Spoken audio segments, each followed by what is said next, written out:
Are you at all concerned about becoming the guy who's kind of anti-Chinese in government and parliament? It's why I always try to say the Chinese government, because it's not about being anti-Chinese, it's about just saying, doing exactly what the Chinese government does, which is that, they have a policy that you can't buy land in China, which I think is quite sensible, and New Zealand should have the same policy.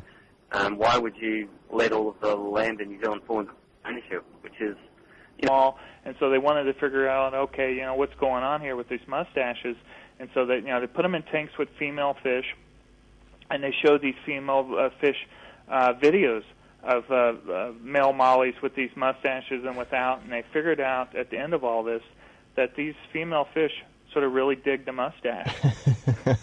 They're kind of old-fashioned fish. Yeah, so they really like a mustache, and the bigger the better and such. So I thought, what am I going to do? So I thought I'll just write a day in the life of me and how I decided not to go to school because I hated school. That there is Ridley Scott talking about a project just announced by YouTube, a historic global film experiment, they are calling it, that will document one day on Earth. That is the 24th of July 2010. As seen through the eyes of people around the world, the project will be produced by Ridley Scott, directed by Academy Award-winning director Kevin MacDonald, and filmed by you.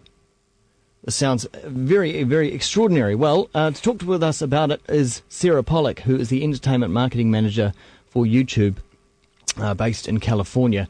And I think it's what you get when you watch any of those old black and whites. Like the actual film speed. Everything looks like it's in fast motion, and you're getting these actors doing kapahaka, and they all look like this sort of ADHD sort of thing, and it's like the kapahaka is very different to what we see today. Right, yeah. It's actually quite loose and informal. And it was extraordinary to find out in the documentary that that the crew didn't really even know what they were doing when they first launched the boat, did they? No, that's amazing. Huh? Yeah. They were very motivated to save whales, but they had some of them were never on a boat before, so they really were very sick the first months. And of course they had training on zodiacs and so, but the first time they looked for a whaling vessel, they could not even find it. And the story is that they threw the I Ching, the old Chinese, just to find the whaling hunters. Yes. And then, of course, they found them, and that was the beginning of a very successful anti-whaling campaign. And that's leave it on.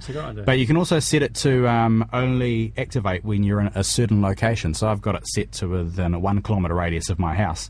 So if I'm around that area and it's between those certain times, the phone will automatically turn the ringer off, put the brightness down, and effectively go to sleep. I mean, it can still function, which is handy because if you're out in town or whatever and it's in the middle of the night and you still want your phone to be working. Yeah. You can also set it to activate on motion, so if you pick your phone up, it'll go back on. That's cool. Yeah, and also it can be sound activated, so if you start talking, then it'll turn on as well. It'll hear your voice. It'll hear your voice. Yeah, you can set a threshold, and it'll hear your voice and go back to normal settings. So you're going to wake up. Exactly. Wake up. Wake up.